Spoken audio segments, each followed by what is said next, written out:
अस्सलाम वालेकुम व्यूअर्स। आज की रेसिपी उन माओं के लिए है जो कहती हैं, परेशान होती हैं, हमारे बच्चे खाते नहीं हैं, उनके पीछे पीछे भागना पड़ता है। अरे भाई, इस तरह से प्रेजेंट करेंगे तो क्यों नहीं बच्चे खाएंगे, खुद मांग मांग के खाएंगे, शेप्स बनवा बनवा के खाएंगे। ये रेसिपी हमारी 2 इंग्रेडिएंट से बनने वाली है जनाब। उबले हुए आलू और उबली हुई चने की दाल बहुत ही एनर्जेटिक है। इसमें अगर चिकन शामिल करना चाहें तो करें, नहीं तो ये आपकी मर्ज़ी है। ये देखें, उबली हुई 1 कप चने की दाल ले ली है, आधा किलो आलू लिए हैं, चिकन मैंने बॉयल्ड इसमें थोड़ा सा हाफ़ कप ले लिया है।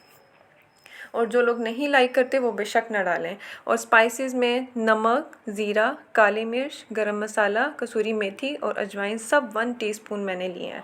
आप इसमें से कसूरी मेथी चाहें तो आप स्किप कर सकते हैं, ठीक है। और साल्ट भी एज़ पर योर टेस्ट। अब आपने क्या करना है कि चने की दाल और आलूओं को मैश कर लेना है, उबली हुई तो हैं। मैश करने के बाद आपने ये देखें, ये मैंने चने की दाल और आलूओं के साथ इसको ये ऐसे मिक्स करने लगी हूँ। ये बल्कि मैंने साथ कर दिया। अब इसके अंदर स्पाइसेस ऐड इन करके फिर मैं इसको मिक्स करूँगी। ये देखिए, अब मैंने सारे स्पाइसेस ऐड कर दिए हैं। स्पाइसेस ऐड करने के बाद जो धनिया पुदीना मैं आपको नहीं दिखा सकी थी वो भी मैंने कट करके रख लिया। ये देखें, धनिया पुदीना आपने डालना है, इससे भी बहुत अच्छा फ्लेवर इन्हेंस होता है। सब्ज़ मिर्चें कट करके डाल देनी है। बच्चे अगर नहीं खाते आप मत डालें सब्ज़ मिर्चें।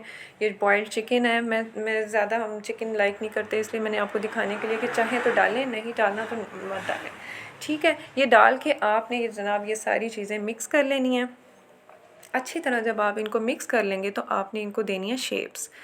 Circle, square, triangle, Oval, heart shape, ये हर तरह की जो भी शेप्स हैं ये आपने बना देनी है। ये चीज़ बच्चे को अट्रैक्ट करती है ज़्यादा, ठीक है। फिर आपने इसको अंडे की कोटिंग करके फ्राई कर लेना है। और ये देखें, प्रेजेंटेशन आप इससे भी अच्छी कर सकते हो। टाइम कम था इसलिए मैंने इस तरह की है। ये देखें कितना गुड लुकिंग लग रहा है और खाने में भी बहुत यमी है। स्नैक्स टाइम, अफ्तारी टाइम आप इससे अपने सैंडविचेस भी बना सकते हैं। और जो है गेस्ट आए उनको भी आप ये पेश कर सकते हैं। बहुत ज़बरदस्त रेसिपी है, आप इसको ट्राई कीजिएगा और हमें दुआओं में याद रखिएगा। जज़ाकल्लाह।